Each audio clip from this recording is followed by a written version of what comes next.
Welcome to our day 4 cruise vacation. So, today is Jamaica Day. So, bumaba na kami sa barko para papunta kami sa aming excursion. 12:45 ata yung excursion namin dyan, hapon na, at magkakahiwalay kami nila Mama Jovel ng excursion kasi syempre alam nyo naman sila, ang gusto nila is yung mga extreme. Tayo naman ay may mga kasamang bata, kaya yung kinuha nating excursion is yung pwede sa mga bata. Mild activity lang tong kinuha namin na pwedeng-pwede kay Jake at Jacob. So yung excursion namin dito is yung bamboo rafting. So pagbaba mo pa lang ng barko, ang daming mga store na makikita. Syempre nagko-collect tayo ng magnet para sa ref. So every time na umaalis kami, bumibili talaga kami ng magnet para sa ref. Para ano na din, remembrance kung saan-saan kami nakakapunta. Hindi lang magnet din yung hinahanap namin, naghahanap din kami ng shot glass para sa mga kaibigan namin dito sa Las Vegas. And si Jacob din naghahanap ng souvenir para sa kanyang mga kaibigan sa school. So sa store na to, wala kaming nagustuhan, kaya lumabas muna kami at naghanap sa ibang store kasi madami namang store dyan sa labas. Buti na lang, may dala kaming pera, sakto lang yung dala naming cash, kaya medyo nagtitipid-tipid din kami. Kasi mahal din talaga yung price nila, tourist price din talaga sila maningil. So, nag-stop nga kami dito sa may maliit na store dito.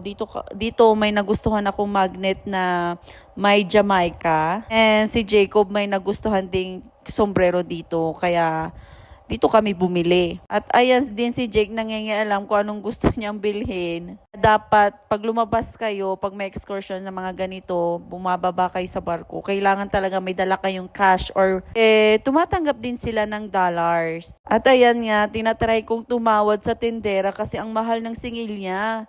So ayan nga ako, tinatry kong makipagtawaran sa nagbebenta kasi ang mahal ng singil niya. $10 ata yung benta niya sa magnet. Pero nakuha namin siya ng 5. Naintindihan ko naman yung presyo kasi nasa tourist area nga kami. Kaya expected ko na mahal talaga yung mga binebenta. Pero kahit papano, syempre makipagtawaran pa rin tayo. Baka, 'di ba? Baka magbigay ng discount.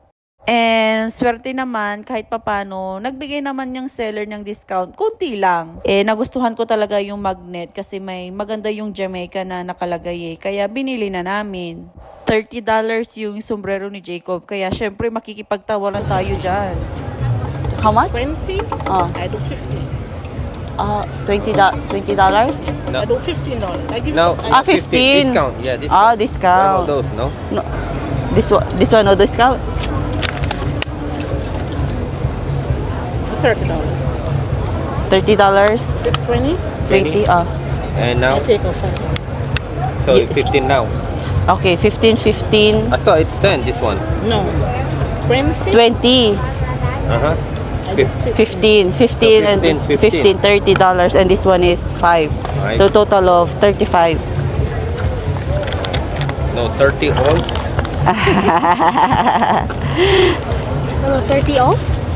So, after namin makipagtawaran at magbayad, dumiretso na kami dito sa may excursion meeting area namin. At ayan na nga, ang daming naghihintay kagaya namin na mag-excursion. 12:45 na nung time na to at pasakay na nga kami dito sa aming van.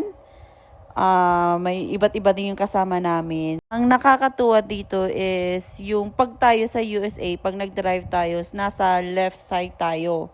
Dito naman, ang driver is nasa right side. Wala lang, na-amaze lang ako kasi first time ko makasakay ng ang driver is nasa right side. And you should get some to take home with you, alright? Alright, yes, will do.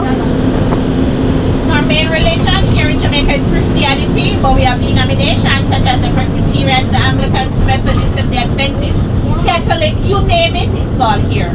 And it is Hi. Say hi, Jake. Jake, say hi. Hi, Kuya.